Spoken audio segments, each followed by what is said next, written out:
All right, here's a quick rundown of lesson 10.3. We are going to talk about using chords. All right, we talked about what a chord was. A chord is a segment that has two endpoints on the circle. And if a chord goes through the center, then we call it a diameter. So we want to know, how do we tell if something is a diameter or not? All right, so we got a couple quick explorations here to check this out.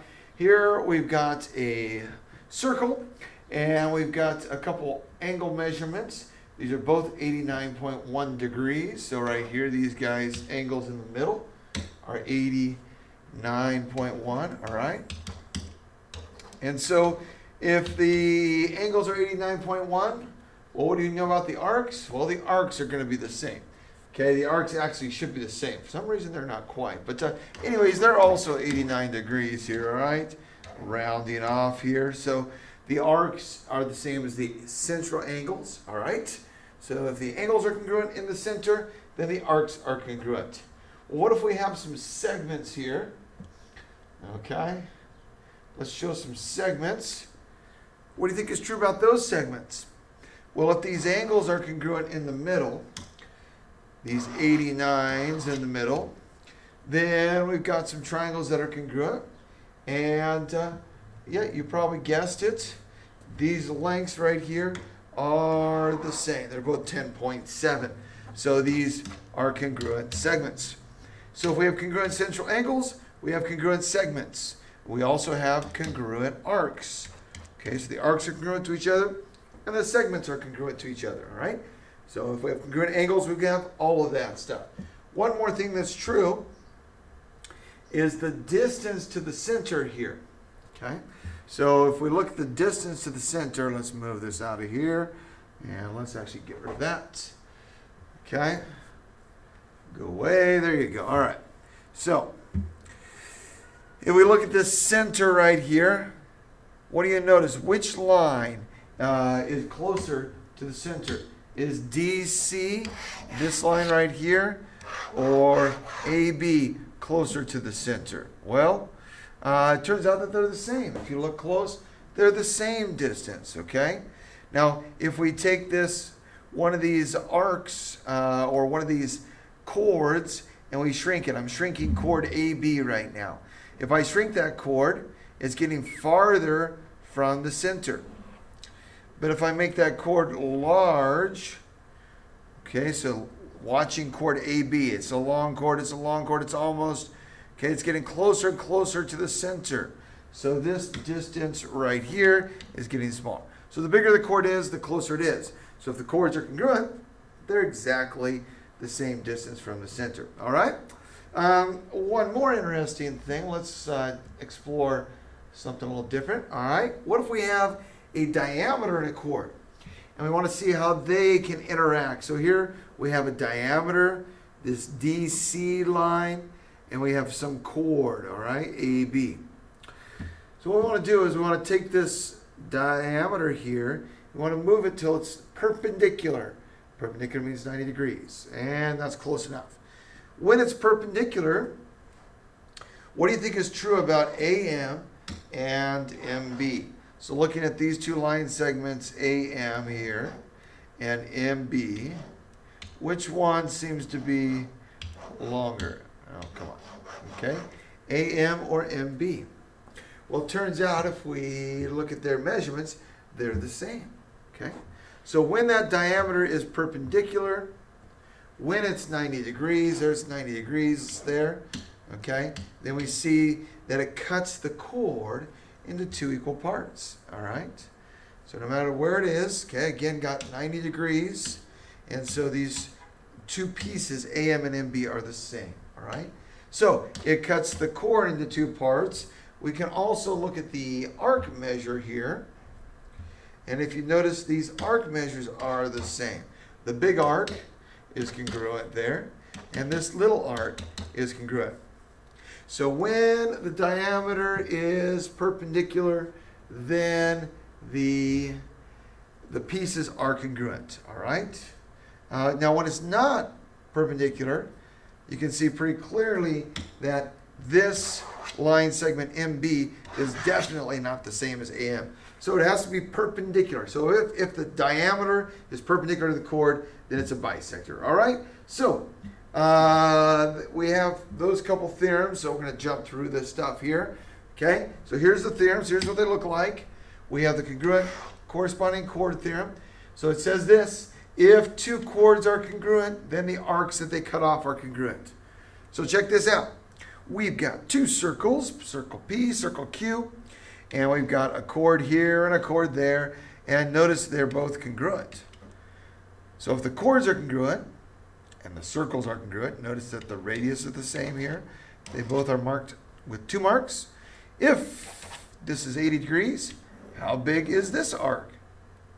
You probably guessed it, 80 degrees, all right?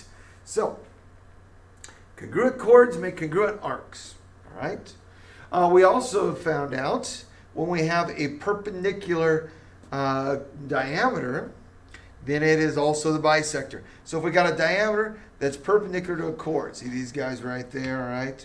So we've got this diameter, this chord, and they're 90 degrees, so they end up bisecting that chord. They're going to cut that chord in half. Or we can say, we can flip that around and we can say, if we've got a chord and it has a perpendicular bisector here, then that perpendicular bisector has to be a diameter, meaning somewhere on that line there's the center. So SQ in this drawing here is the diameter. All right? So let's put those into action a bit here. Here's a little example. We want to find HK. HK is this whole arc here. Hold on a second. We'll get to that in a second. Let's find the line segment. So this is the length of the line segment HK. Well, notice we got a diameter. It's perpendicular, 90 degrees. So what does it do to this chord? If a diameter is perpendicular, remember, it is the bisector of the chord. We found out it cuts this chord in half, so that has to be 7. So how big is HK? 7 plus 7, 14. Now let's look at the arc. So what about the arc here? Arc HK. Well, we also said that if we have a diameter that is perpendicular to the chord, it's going to cut this arc into 2 equal parts. So these 2 parts here, HJ and arc JK, have to be equal. So 11x has to be equal to 70 plus x. So we can solve that, no problem. And we get this. Okay, x is 7. All right, and so now, but the question was, how big is the arc? Well, if we plug that back in, this is 77 degrees, 11 times 7. This guy's also 77 degrees. So the measure of HK, the arc, is going to be 2 times 77, which is 156 degrees. All right? So that's how that theorem works. All right? Let's try using those a little bit more here. Here's another example. We've got a circle and, all right. So we have a couple chords that are the same, and they're both 9. So we want to find, we know that AB here is 110. Okay, so I need you to find BC. How big would BC be? Well, that guy's going to be 110 degrees also, all right? So congruent chords make congruent arcs. All right, let's mix that up a little bit. What about this guy? What if we say that AC is 150? Okay, you need to find AB. We got congruent chords. And what do we know about the arcs? Well, they got to be the same. Now, what do you know about all 3 of these arcs? Well, all 3 of them add up to 360, right? So we got, an equation, we can solve that up, okay? And subtract 150. And we got 100 and, what do we have? 210. How about that? Divide by 2, and we got 105. Okay? All right. And one last quick one here. we said that if we have two chords that are congruent, then they're going to be the same distance from the middle. So check out this little guy here. We've got a circle, and we've got, we know that these two chords, QR and ST, are congruent. In fact, they're both 16. And we want to find, well, we want to find the value of X. And then we're going to find the radius. Okay? So it got cut off there. So we know this. We know congruent chords are equidistant. What does that mean? Well, since these chords are equal here, then their distance is the same. So we've got these distance. Well, one is 2x, one is 5x minus 9, and they are equal. So we got an easy equation. We can solve that up. All right? And we get, I think, a negative 3x. Got a negative 9. Bring that negative down. Okay?